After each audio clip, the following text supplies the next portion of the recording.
Hello, welcome to the Non-Congregate Shelter Bidders Conference. We'll be getting started in just a few minutes. Thank you.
Hello, and welcome to today's Bidders Conference, where we'll be going over the Baltimore City's non-congregate shelter request for proposals.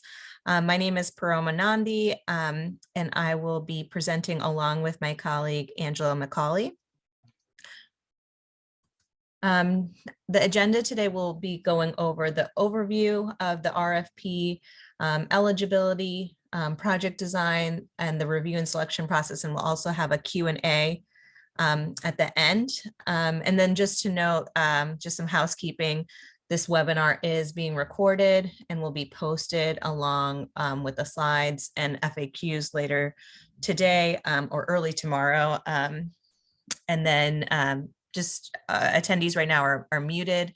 However, if you have questions throughout the presentation, please feel free to use the chat box to submit the questions. And again, we'll have a Q&A at the end where we can unmute folks. And then if you have specific questions about your application that might not be best suited for the webinar, please send them to hspapplications@baltimorecity.gov.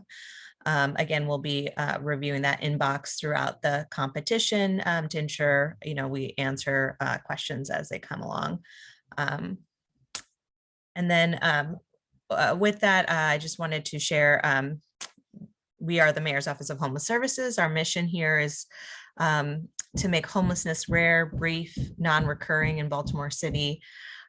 We believe that homelessness is both solvable and preventable with a person-centered and data-driven approach as we meet the needs of our neighbors experiencing homelessness while pursuing ultimately the goal of safe and long-term housing solutions. And the Mayor's Office of Homeless Services works very closely with our continuum of care here in Baltimore City, also known as the Journey Home. We're the designated lead agency for the COC and work to implement federal, state, and local policies and best practices. MOHS monitors homeless services grants, and we administer approximately 48 million annually for programs that include outreach, emergency shelter, transitional housing, rapid rehousing, permanent supportive housing, and then housing opportunities for persons living with HIV or AIDS, and additional meal programs. With that, I'm going to pass it to Angela, and she's going to talk a little bit about the funding priorities. Thank you, Paroma. So this year, our funding priorities are going to focus on three main areas. The first one is increase client connections to permanent housing options. And this means we want to drive home the focus of being creative, looking at all of the possible options to connect folks to housing. Next is reduce the time individuals and households remain homeless. This is a large focus on our length of stay that we want to decrease over all our shelter programs. And lastly, to reduce the returns to homelessness, which would require that our providers, case managers, and all the service connections connect folks to housing that they can really sustain and manage and not return to homelessness. I'll turn it back over to Paroma.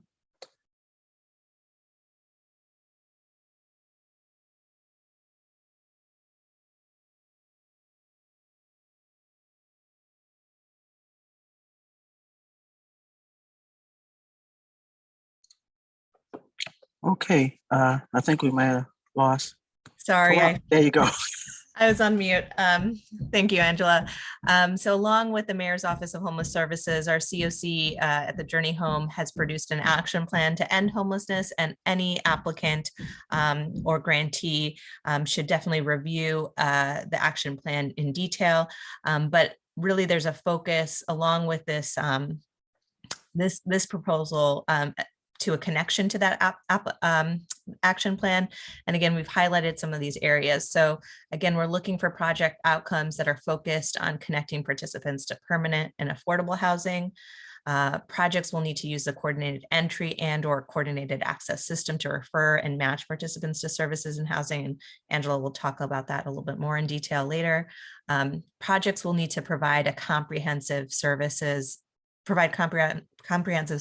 and discharge planning to increase connections to housing, and then again, reduce returns to shelter. Those are things that we're looking through performance data. And then support services are available to all participants that may be interested, that include connections to employment and economic opportunity.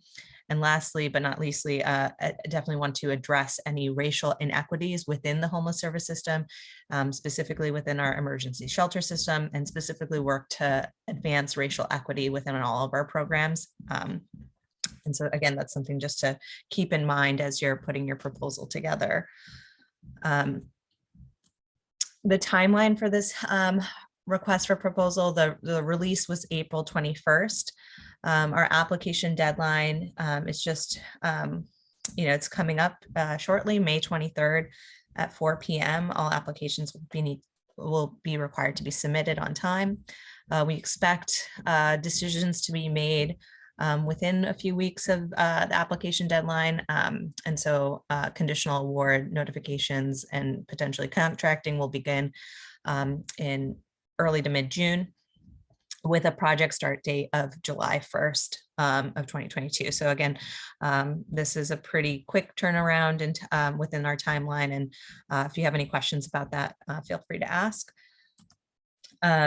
In terms of eligibility, we'll be going over a few different things. So just the minimum eligibility, the financial health and compliance, insurance coverages, and COC policies. So I'll go into a little bit of detail about this before passing it over to Angela. So minimum eligibility for applicants, you must be a nonprofit, tax exempt organization or another city agency. You need to be in good standing with the state of Maryland, and a certificate of good standing should be obtained through the Department of Taxation website and must be within 30 days of the application submission. So again, you may already have a certificate, but you want to make sure you have an updated one submitted with the application. we are requiring at least 2 years of financial reports in accordance to 2 CFR Part 200 Subpart F, which typically means we'll be looking for a single audit for the last 2 years for your agency. You'll also be required to be a continuum of care member agency if you're applying, again, as a current member. If you're a new applicant and new to our continuum of care, you must apply to be a COC member. Again, there's no cost to that. It's a quick and easy sign up through our website. You must have an active SAM registration and valid DUNS number. Again, there's some different funding sources that may require you to have that. And then you have to be able to start the project July 1st. So again, there's a quick turnaround time with the applications, and then the conditional award and contracting, and then a start date of, again, July 1st of 2022. And this will be for a 1-year term. And projects will be eligible for to apply as renewals annually, but again, it's not guaranteed at this point. As a applicant or a grantee, you must have insurance coverage requirements that the city requires. So professional liability, errors and omission insurance, workers' compensation, general commercial liability insurance, business automobile liability insurance, fidelity coverage, and then cyber liability insurance. And again, these are proof of this coverage is required prior to receiving a final contract with the city.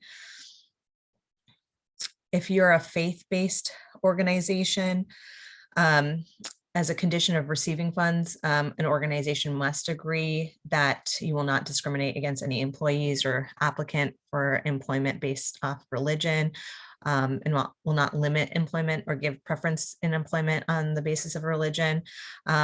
Similarly, that same thing applies to your clients that you serve. So an organization will not discriminate against or limit services provided or give preference to a person obtaining shelter or other services based on religion, and will not limit services based off religion. And then an organization will not require clients to participate in any religious instruction, counseling, religious service, worship, or engage in any religious proselytization, or exert other religious influences and provisions of shelter or other activities. And then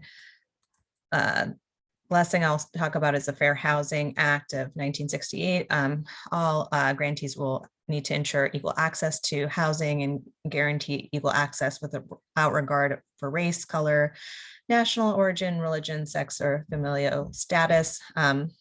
That includes children under the age of 18 living with parents or legal custodians, pregnant women, and people securing custody of children under the age of 18, or anyone with a disability. And then the City of Baltimore also ensures protected class status regardless of race, color, religion, national origin, ancestry, sex, marital status, physical or mental disability, sexual orientation, gender identity, and gender expression. So those are things to keep in mind as well. And there's part of the application has you sign off on these on the acts here. So with that, I'm going to pass it to Angela, and she's going to continue on talking through some of the eligibility pieces. Thank you again, Paroma. As Paroma mentioned at the beginning of her recent slide presentation, the financial health and compliance. Audits and account prepared financial statements, a review for findings and material weaknesses, review for cash flow and other sources of funding support, and review of access to lines of credit. This will be a part of the proposal process. So if you're currently receiving funds for shelter services, an additional review of your current project compliance will be reviewed. First up is deobligation of funds. So if we deobligated any funds, currently those things will be reviewed. timely invoicing and accuracy of submission. So we will be keeping a record of all those processes throughout the course of the fiscal year, and monitor findings. So when our monitoring team goes out to review your agency for compliance, we will be reviewing the monitor findings as we're making decisions about awards. Next slide, please. Housing first. Homelessness is first and foremost a housing problem and should be treated as such. Housing is a right to which all are entitled. Issues that may have contributed to a household's homelessness can best be addressed once they are housed. People who are homeless or on the verge of homelessness should be returned to or stabilized on a permanent housing as quickly as possible without preconditions of treatment, acceptance, or compliance for issues such as mental health and substance use. So I wanted to stop there for a moment. Now, although we should not discriminate against folks that experience mental health and substance use, if those folks are coming into our shelter systems, we should be doing everything we can to connect them to services in order for them to actively participate in their rehousing process. The service provider working with the individual should connect the client to robust resources, as I mentioned, necessary to sustain that housing, and participation is achieved through assertive engagement, not coercion. Next slide, please. Housing First Agreement. The program must focus on quickly moving residents to permanent housing. I'm going to read that again. The program must focus on quickly moving residents to permanent housing. This allows us to assist folks that are newly housed. The program may not screen out clients for having too little or no income, active or history of substance use, having a criminal record, history of domestic violence, lack of protective order, period of separation from abuser or law enforcement involvement. All those things I just mentioned goes back to the previous slide. We should be connecting folks to resources and services to help them with any of these issues. The program may not terminate clients for failure to participate in supportive services, failure to make progress on a service plan, loss of income, or failure to improve income, or being a victim of domestic violence. We should, however, ensure that our case managers are documenting information in HMIS and coordinated access of progress or different stages of the housing that may be creating some barriers for clients. And we just want to make sure that we have records of what's going on with each client. Next slide, please. Coordinated entry. Coordinated entry is a centralized and standardized front door to emergency and temporary shelter. Baltimore City uses a coordinated entry hotline as its access point. If selected, the applicant must participate in the coordinated entry system to match individuals in need of emergency shelter to their program. Coordinated access. Centralized and standardized assessment, referral, and prioritization process for housing and services. Matches clients to permanent housing programs that include rapid rehousing and permanent supportive housing. Applicants must designate a staff to serve as navigators for coordinated access. Programs will be monitored for coordinated access participation and performance measure, which will be utilized in future funding competition. So coordinated access, all programs should ensure that they have a system in place for their case managers to engage clients in coordinated access, make sure that the case managers are well aware and well trained, understanding the systems, understanding where they need to go for any technical support, and making sure that they're providing a great overview for the clients when they come into the shelter so they understand the system. Next slide, please. HMIS. MOHS is the designated lead agency for the Homeless Management Information System, a database operated through contract in accordance with federal regulations. All grantees must enter client data and case management notes. See, you hear that again, into the Homeless Management Information System. This is very, very important. It's critical for data quality. Data quality and performance is managed through this database. Thank you. I'll pass it back to Paroma. Almost forgot to get off mute again. So we will now go into some of the project design for the non-congregate shelter. Angela's going to talk about the effective emergency shelter strategies and practices and some key components, and I'll go into some of the funding sources and additional information.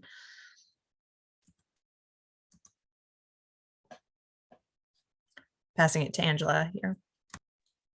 All right, increase effectiveness. The National Alliance to End Homelessness shares details on the philosophy and practice of effective emergency shelters.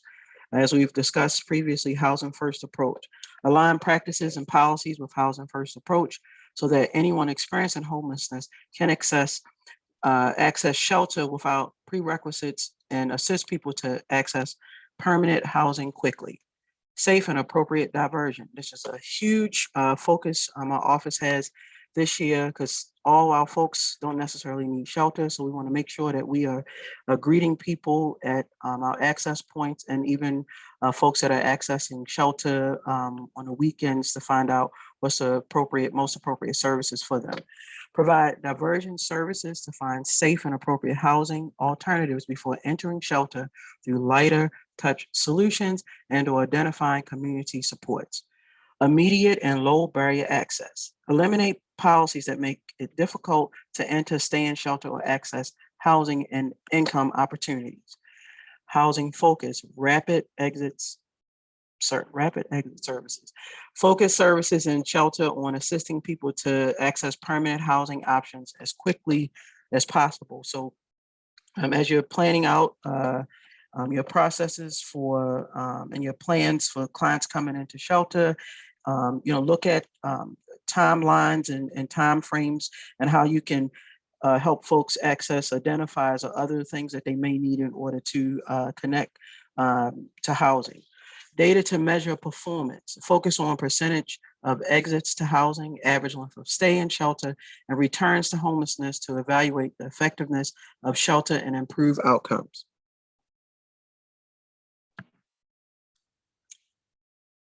Key components to emergency shelter. Emergency shelter projects are required to participate in the coordinated entry to shelter, which is connected to the emergency shelter hotline. Projects must be low barrier to entry. Projects must focus on exiting participants to permanent housing. Must be able to navigate clients in the coordinated access system. Supports clients in obtaining necessary documentation. That is very key to connecting folks to housing because we have resources to connect people to housing, but we certainly don't want folks to be delayed because they're waiting for an ID or a social security card or a birth certificate. So it's on the providers to establish systems within their program, how to work with these stakeholders to get these identifiers and other resources that clients need. Any shelter that accepts children is considered a family shelter and therefore must accept all family compositions regardless of the sex, sexual orientation, gender identity, or age of any members of the family. This is in accordance to COMA Title 05, Subtitle 21. Shelters are prohibited from involuntary separating of families. Projects will need to coordinate with MOHS to develop standard policies and procedures that align with emergency and temporary shelter. Project types. The Mayor's Office of Homeless Services is seeking proposals to serve the following targeted populations: non-congregate shelter for 135 single adult men and non-congregate shelter for 145 single adult women. Providers may submit more than one application for programs and be considered for multiple eligible sources of funding that are administered by MOHS. Note that these projects will be operated in two separate non-congregate shelter facilities, although providers may submit more than one application if proposing to serve two separate programs. Service requirements. The grantee is required to provide shelter services on a nightly basis, 24 hours a day, 7 days a week. The grantee must at minimum provide the following services to all shelter residents, provide a description of the services and estimated cost per shelter resident in the project application budget. 1, basic shelter oversight and operations that include intake, record keeping, reporting, security, and supervision.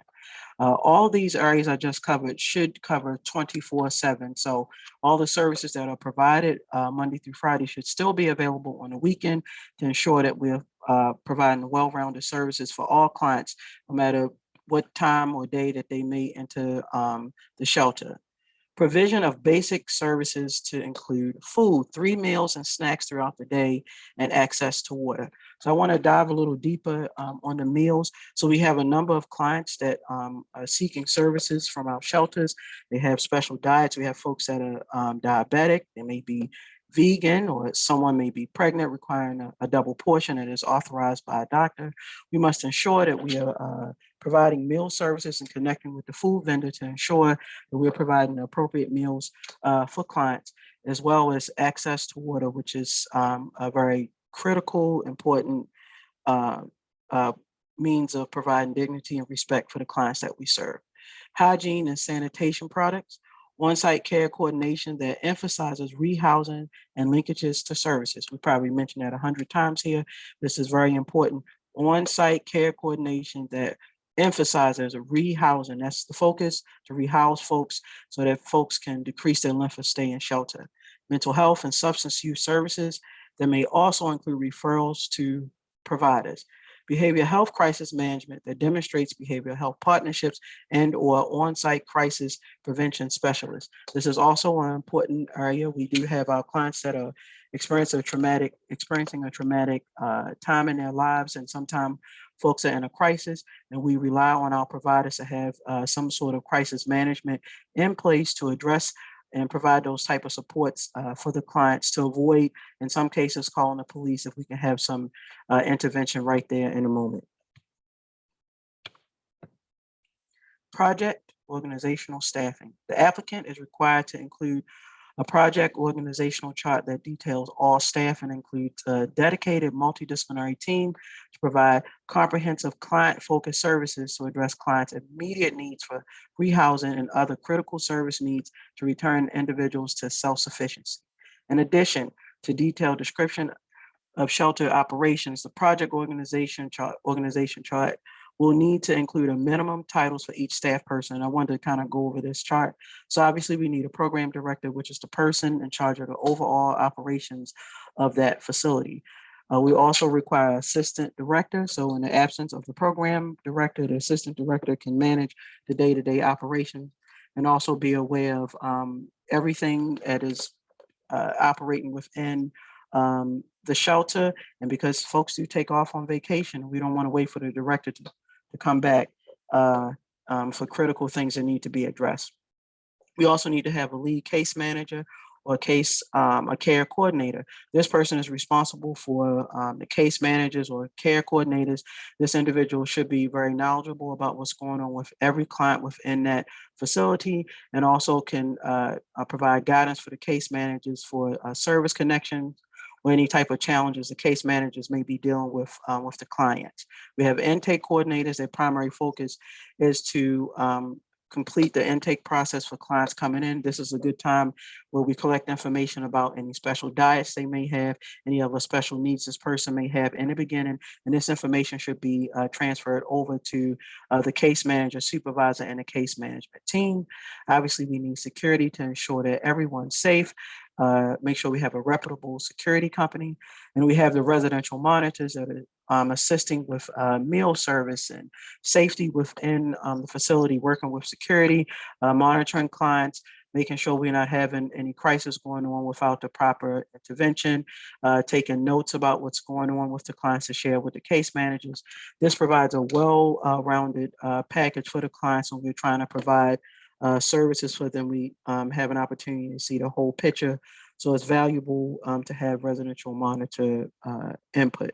Food service assistance. So these folks are responsible for serving the meal, serving meaning not cooking the meals in the kitchen, but as we are placing meals out for clients to come down and retrieve their meals. This person would also be responsible for keeping track of any special diets or concerns about the meals that can be addressed promptly when clients bring them up. And this could include any meals that are not prepared properly, raw meals, or even a meal could come out too hot. But this person here should be primarily responsible for that and keeping records of any feedback and ordering the meals, making sure we have enough meals, and these things should be taking place along with the leadership team. And then lastly, the clinical liaison. This goes back to the previous slide regarding crisis management of folks that have mental illness and substance use. It's critical to have some type of clinical intervention in order to make sure we connect them to the right services, even if it's not internal for the shelter provider, but at least the clinical person has the level of expertise and knowledge to identify the appropriate referral source, and also can be a part of case conferencing and even clinical case conferencing to make sure we're providing the best services for the clients that need more additional support. Lastly, for me, performance measures. The grantee is required to meet contracted performance measures. Performance measures will include timely completion of coordinated access. So you should set up your plans that you have a timeline for clients to complete the coordinated access within the initial 30 days of entry. We don't want to have folks, months and months down the road and they still don't have a coordinated access packet. And if the completion of the packet has to do with the client not participating, we should document that information in HMIS. Access to mainstream benefits, non-employment, and earned income. We should be connecting folks to any available benefits that they qualify for. Service connections and referrals to mental health and substance use health resources. We have a lot of clients that are aging, so they have health concerns that maybe when they initially came in the shelter, they maybe not have been dealing with them or not addressing them. So maybe someone, was diabetic and they knew it, but they weren't on medication for it, or high blood pressure.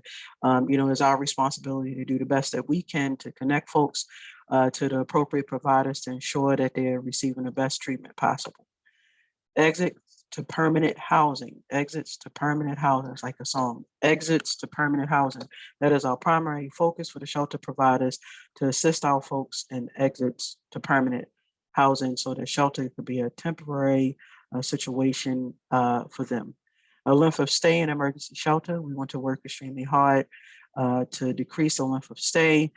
We've been doing a lot of work in the past year with case conferencing, reevaluating all of our systems to increase our exit. So reevaluate, if you're a current provider, reevaluate the systems that you have in place now. And if you're a new provider applying for one of these contracts, make sure you have all your ducks in a row with a plan to decrease the length of stay to help our folks get connected to housing. And we also, lastly, returns to homelessness. If you connect folks to housing, make sure that you do the best that you can to connect them to systems and programs that's going to help them to be able to sustain in their new home. That's it for me. Thank you, Angela. And so just a little bit about the funding. So the non-congregate emergency shelter projects are going to be funded under different sources that will include, but also it's not limited to, but it will include the Emergency Solutions Grant, the Homelessness Solutions Program, Department of Social Services Grant, and City General Funds. These funds provide restricted funding for the following services. Again, so shelter operations that include the overnight and day shelter operations, and then essential services that include staff and programming, food and transportation. And all of this can be found within the application budget. And so you want to be, you don't have to indicate the source of funding that you'll be using for these activities, but you'll want to be very detailed in indicating how the calculation was developed and the complete dollar amount for that year for those services. So again, use the application budget to ensure that you're covering all of the operations and essential services that meet the need and scope of work for the non-congregate shelter programs. Before we end, we're going to go over the review and selection. So the submission requirements, just talk a little bit about the budget templates, the proposal review and scoring criteria, and I think there might be something about the system. I think we already talked about the system performance. Right. So for the submission requirements, again, we are only accepting electronic submissions, so no paper or faxed applications will be accepted. All applications need to be submitted to hspapplications@baltimorecity.gov. That email address is listed in multiple places in the RFP and application. All applications need to be submitted before 4 p.m. on May 23rd. You should include the application cover sheet and narrative in PDF format, and that project budget workbook should remain in an Excel format. So again, try to make sure you convert your cover sheet and application into a PDF, and then you want to keep the budget worksheet in an Excel document. In that project workbook, again, as we already discussed, you want to make sure you include the clear description of each proposed eligible expenses with detailed projected costs that includes the personnel costs, staff roles, and then the qualifications. And again, you have space in the budget workbook to provide those detailed descriptions. And then supporting documents. So again, in the application, there's a application checklist. You want to make sure you go through that very carefully to ensure that you're not only including the application narrative and project budget, but also all of the supporting documentation. So again, we've gone over these throughout the presentation today, but some of the things that were listed in that checklist are going to be like your organizational chart, your list of board members, your IRS documentation, if you are a nonprofit organization, your good standing certificate, certification of Housing First and fair housing, and any conflict of interest. Again, you can go over that checklist on the application, just make sure that those are all saved. And then when sending the application, please use a clear naming convention. So we listed an example, but you're not required to follow this exactly, but again, to ensure that your application, again, we understand these can be large documents, so you may need to submit it in more than one email, or we accept zip files, but just make sure that they're clearly named so we can easily access them and understand what part of the application you are submitting. And it also helps to note if you're missing anything, we can, follow up with you pretty quickly at that point. For the proposal review, again, there's 3 steps to this. So step 1 is going to be application completeness and review. So was your application submitted on time, and the thoroughness, did we receive all the documents that we were requested that we just went over? And then again, if you are missing something that's not essential to like your narrative, we do reserve the right to follow up with you to get that information within a given time frame. And then step 2 is going to be the eligibility review. So we're going to be looking at your budget and your financial health as an organization to determine whether you're eligible to receive these, if you're selected eligible to receive the funding.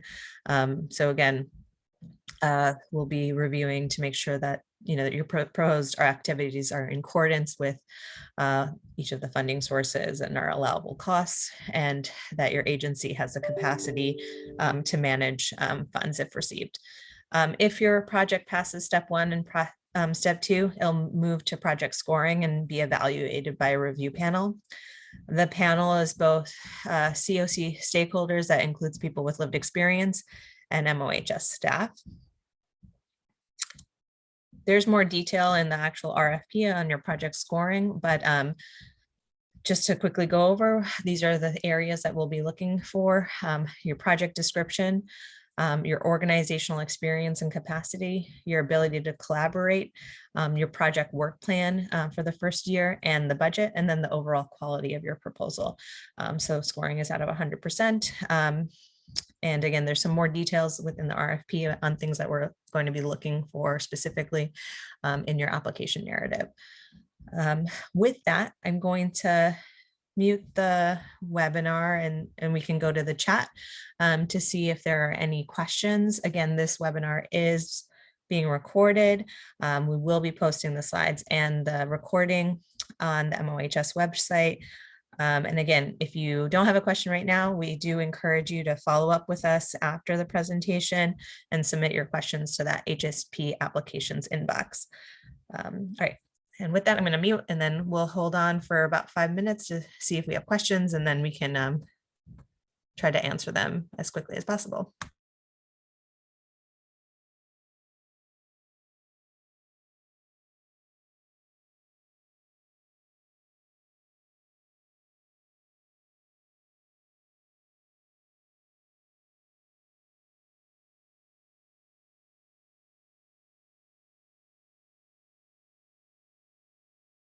You can also, I believe, raise your hand, and I can unmute you as well if you'd like to ask a question directly.